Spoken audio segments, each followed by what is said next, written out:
Keutamaan haji banyak disebutkan dalam Al-Quran dan As-Sunnah. Pertama, haji merupakan amalan yang paling afdal. Dari Abu Hurairah radhiyallahu anhu, ia berkata, Su'ilan Nabiyyu sallallahu alaihi wasallam, Ayyul a'mali afdal? Qal, imanun billahi wa rasulih. Qil, thumma madha? Qal, jihadun fi sabilillah. Qil, thumma madha? Qal, hajjun mabrur. Nabi sallallahu alaihi wasallam ditanya, amalan apa yang paling afdal?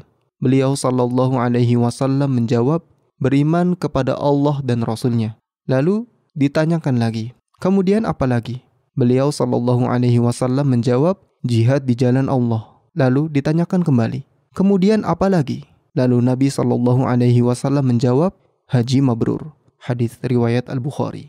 Keutamaan yang kedua, jika ibadah haji tidak bercampur dengan dosa, syirik dan maksiat, maka balasannya adalah surga. Dari Abu Hurairah radhiyallahu anhu, Rasulullah sallallahu alaihi wasallam bersabda, "Wal hajjul mabrur laisa lahu jazaa'un illal jannah." Dan haji mabrur tidak ada balasan yang pantas baginya selain surga. Hadis riwayat Al-Bukhari dan Muslim. An-Nawawi rahimahullah menjelaskan, yang dimaksud tidak ada balasan yang pantas baginya selain surga, bahwasanya haji mabrur tidak cukup jika pelakunya dihapuskan sebagian kesalahannya. Bahkan, ia memang pantas untuk masuk surga. Dinukil dari kitab Syarah Sahih Muslim.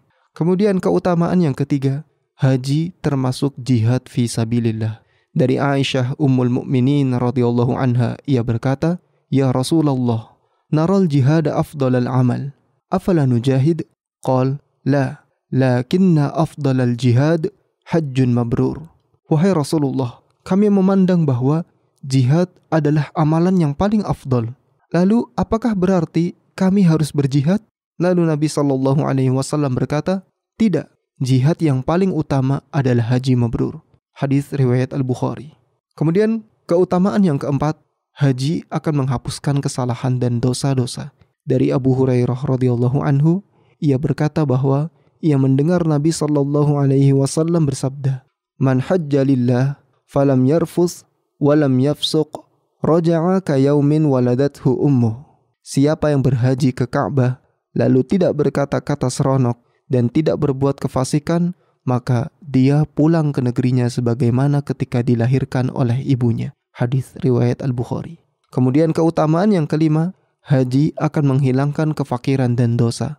Dari Abdullah bin Mas'ud radhiyallahu anhu, Rasulullah sallallahu alaihi wasallam bersabda, Tabi'u bainal hajji wal umrah, fa innahuma yanfiyanil faqra wal dhunuba, kama yanfil kiru khabathal hadidi wal zahabi wal fiddah, wa laysa lil hajjatil mabrur thawabun illal jannah.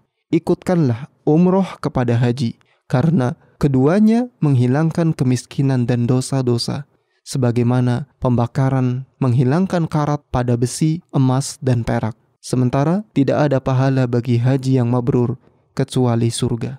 Hadis riwayat An-Nasa'i, At-Tirmidzi rahimahumullah. Kemudian keutamaan yang keenam, orang yang berhaji adalah tamu Allah. Dari Ibnu Umar, dari Nabi SAW, beliau bersabda, Al-ghazi fi sabilillah wal hajju wal mu'tamiru wafdullah. Da'ahum fa'ajabuhu wa sa'aluhu fa'a'tahum. Orang yang berperang di jalan Allah dan orang yang berhaji serta berumrah adalah tamu-tamu Allah. Allah memanggil mereka, mereka pun memenuhi panggilan.